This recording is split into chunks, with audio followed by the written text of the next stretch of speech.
Assalamualaikum warahmatullahi wabarakatuh. Selamat datang di channel ini, tempat kita menyelami kisah-kisah penuh hikmah dari para nabi dan utusan Allah. Pernahkah kita membayangkan bagaimana rasanya berdakwah selama 950 tahun?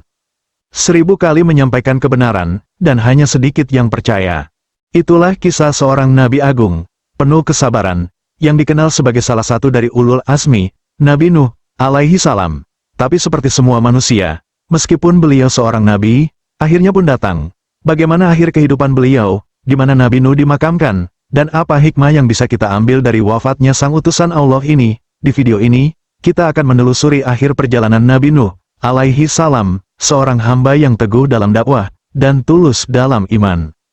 Nabi Nuh, alaihi salam adalah salah satu sosok paling agung dan paling tabah dalam sejarah kenabian.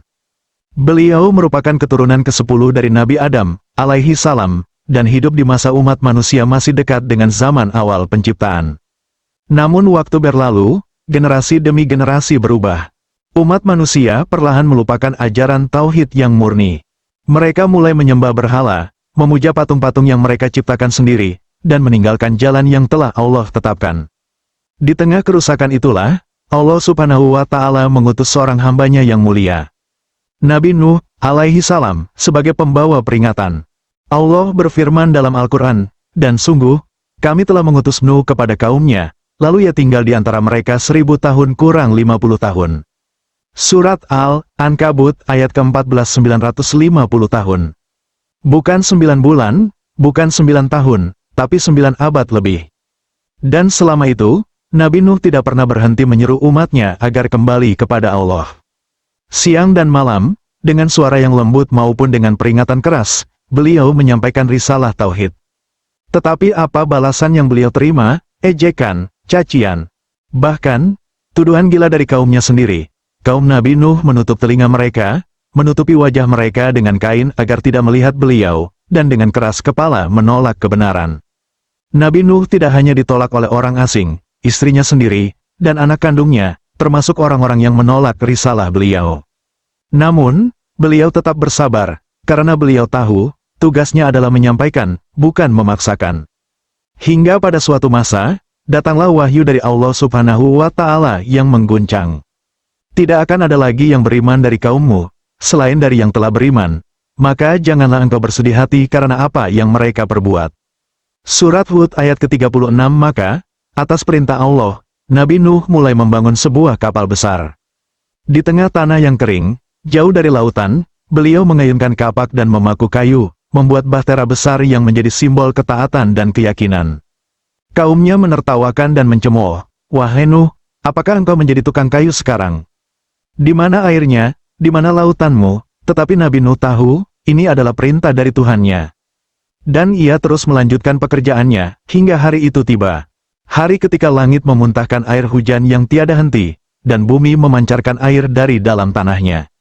Air mengalir dari segala arah, menenggelamkan gunung dan daratan. Dan saat itu, kapal Nabi Nuh mulai berlayar, membawa sepasang hewan dari setiap jenis, serta segelintir orang yang beriman. Di luar kapal itu, tak ada yang selamat, termasuk putra Nabi Nuh yang memilih tinggal bersama orang kafir. Dalam tangis dan harap, Nabi Nuh berseru kepada Allah, "Wahai Tuhanku, sesungguhnya anakku termasuk keluargaku." Tetapi Allah menjawab, bahwa anak itu bukan dari keluarganya secara akidah, karena ia telah memilih kekufuran. Maka, banjir besar itu menjadi penghapus peradaban lama, dan permulaan baru bagi umat manusia, yang dimulai dari para penumpang kapal Nabi Nuh, sebuah kisah tentang kesabaran, perjuangan, dan keimanan yang tak tergoyahkan. Setelah banjir besar yang melanda bumi, kapal Nabi Nuh, alaihi salam, akhirnya berlabuh. Menurut sebagian riwayat, tempat itu adalah Gunung Judi, yang terletak di wilayah yang kini dikenal sebagai bagian dari Turki Tenggara. Dari situlah, sejarah umat manusia dimulai kembali. Mereka yang selamat dari azab, sekelompok kecil orang-orang beriman, turun dari kapal dan mulai membangun kehidupan baru. Tanah kembali subur, air meresap ke dalam bumi, langit bersih dari awan hitam. Dan bumi, untuk sementara waktu, dihuni oleh manusia-manusia yang bertauhid. Nabi Nuh, alaihi salam, meskipun sudah sangat lanjut usia, tetap menjalankan tugasnya sebagai nabi, sebagai ayah, dan sebagai pemimpin bagi umat baru ini. Beliau mengajarkan kembali ajaran tauhid, menanamkan nilai-nilai keimanan, dan mendidik anak cucunya agar tidak mengulangi kesalahan kaum sebelumnya. Dalam berbagai riwayat, disebutkan bahwa Nabi Nuh hidup sekitar 350 tahun setelah banjir. Jika dihitung secara keseluruhan, maka usia beliau mencapai sekitar 1050 tahun. Sebuah umur yang sangat panjang, sebagaimana telah Allah firmankan dalam Al-Quran. Namun, meskipun beliau seorang nabi, manusia tetaplah manusia. Waktu terus berjalan, dan ajal pun akhirnya datang. Tidak banyak kisah rinci tentang masa-masa terakhir kehidupan Nabi Nuh. Tetapi yang kita tahu, beliau wafat dalam keadaan tetap istiqomah di atas keimanan, meninggalkan warisan yang besar bagi seluruh keturunannya. Menurut beberapa riwayat, tempat pemakaman beliau masih menjadi perdebatan hingga hari ini. Ada yang mengatakan beliau dimakamkan di Makkah, ada pula yang menyebut di Najaf, Irak, atau bahkan di sekitar Gunung Judi tempat kapalnya berlabuh. Tetapi lebih dari sekadar di mana jasadnya dimakamkan, yang paling penting adalah warisan spiritual yang beliau tinggalkan, warisan tauhid, kesabaran, dan keteguhan dalam berdakwah. Setelah melintasi kehidupan yang sangat panjang, lebih dari 1000 tahun, tibalah saatnya bagi Nabi Nuh, alaihi salam untuk mengakhiri tugas sucinya di muka bumi ini. Tidak ada catatan yang pasti tentang hari atau bulan wafat beliau, karena usia dan zaman beliau sangat jauh dari masa kita. Namun, para ahli tafsir dan ulama sejarah memperkirakan bahwa beliau wafat dalam usia sekitar 1050 tahun, setelah hidup selama 350 tahun pasca banjir. Bayangkan, seorang hamba Allah yang menghabiskan hampir seluruh hidupnya untuk berdakwah, menyampaikan kebenaran, bersabar atas penolakan, dan membangun kembali umat manusia dari awal. Saat ajal menjemput, Nabi Nuh meninggal dunia dalam keadaan beriman, taat, dan tenang, setelah menjalankan amanah kenabian dengan sepenuhnya. Mengenai tempat beliau dimakamkan, terdapat beberapa riwayat yang berbeda. Sebagian mengatakan, beliau dimakamkan di dekat Makkah, di wilayah haram yang suci. Ada pula riwayat yang menyebutkan Najaf, wilayah yang kini berada di negara Irak. Dan sebagian lainnya menyebutkan bahwa makam beliau berada tidak jauh dari Gunung Judi, tempat di mana kapalnya berlabuh setelah banjir besar. Akan tetapi, kepastian lokasi makam bukanlah hal yang paling penting untuk diketahui. Yang lebih utama adalah bagaimana kita menghargai warisan beliau, yakni nilai-nilai keimanan, kejujuran dalam menyampaikan kebenaran, dan kesabaran yang luar biasa. Wafatnya Nabi Nuh bukan sekadar akhir dari satu jiwa, itu adalah penutup bagi sebuah babak sejarah besar dalam kehidupan manusia, sekaligus pengingat bagi kita, bahwa setiap perjuangan akan menemukan akhirnya, dan setiap manusia akan kembali kepada Allah. Wafatnya Nabi Nuh, alaihi salam, bukan hanya akhir dari sebuah kisah, tetapi merupakan permulaan dari pelajaran besar bagi seluruh umat manusia setelahnya. Ada banyak hikmah yang bisa kita renungkan dari perjalanan hidup beliau yang luar biasa panjang dan penuh ujian. 1. Kesabaran dalam dakwah selama 950 tahun, Nabi Nuh menyeru kaumnya agar menyembah Allah dan meninggalkan berhala. Tapi hanya sedikit yang menjawab seruan itu, meski ditolak, dihina, bahkan diabaikan oleh keluarganya sendiri, beliau tidak pernah lelah. Tidak menyerah, tidak mundur. Dari sini kita belajar. Kesuksesan dalam dakwah bukan diukur dari banyaknya pengikut, tetapi dari kesungguhan dalam menyampaikan kebenaran. 2. Iman yang tak bergantung pada orang terdekat Nabi Nuh adalah seorang ayah, tapi anaknya sendiri memilih jalan yang salah. Beliau adalah seorang suami, tapi istrinya termasuk golongan yang ingkar. Allah tidak melihat garis keturunan, tapi melihat hati dan amal. Maka jangan pernah menggantungkan keselamatan kita pada nama keluarga atau lingkungan. Kita semua bertanggung jawab atas keimanan kita sendiri. 3. Teguh dalam ketaatan.